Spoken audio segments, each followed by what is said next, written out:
Assalamualaikum warahmatullahi wabarakatuh. Saat ini kami menuju ke makam Tunku Siti Fasih yang berada di Kabupaten Pedia, Kampung Kembang Tanjung.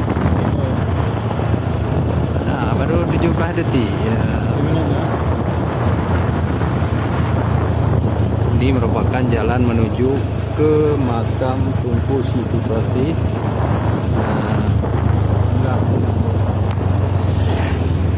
Dia di lah muak tanggal di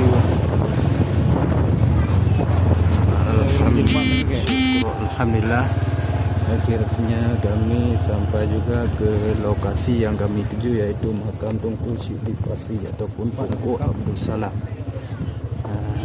Ini juga ayanan. Ini merupakan tempat tersebut.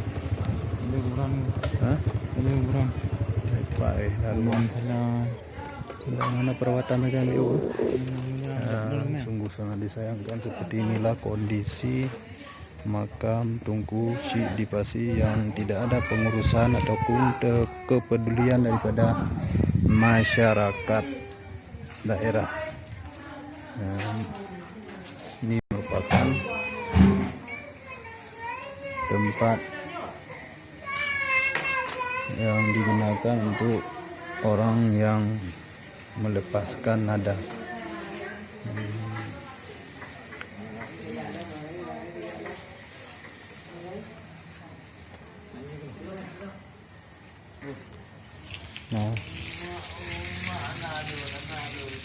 Ini merupakan musola yang digunakan untuk mengerjakan sholat.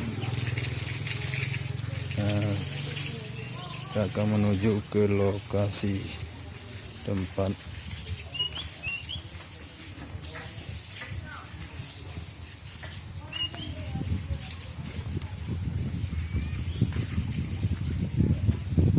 inilah makam Tunku ataupun makam Tunku Siti Fasih.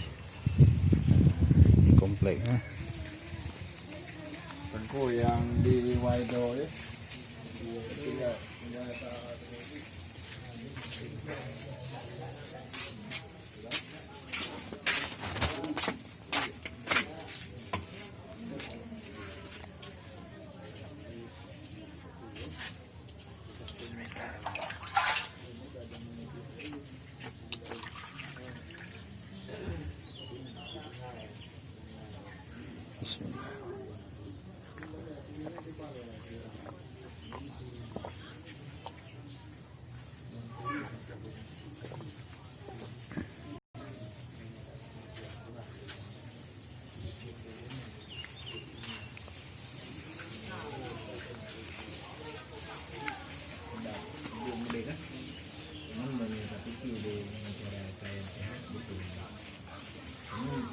Rahasia tentang pemahaman akidah ini, maka dalam akidah begitu ya. Menjadi pura, menekohu, puri ya. Kih pura, menjadi pura, mereka puri. yang bahasa balik. Itu bahasa Kih pura, kau puri. Mereka dah balik dia tengok. ya. Ada gusik dia mulai ni ada juga. Kih puranya apa makna pura? Ini tak arti yang bahasa lain putra pura. Pura ha. Puranya mereka ni pura. Nah, pura pertanyaan. Yang kih pura, kau puri, kih pura. Kih pura yang berarti kih pertanyaan. Kih dalam hal perkara adanya kehidupan yang memang tak pernah benar.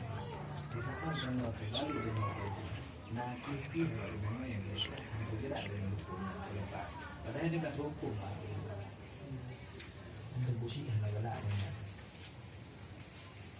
Yang makna daripada Kih pura. kan makna daripada puri yang Tahu benarnya.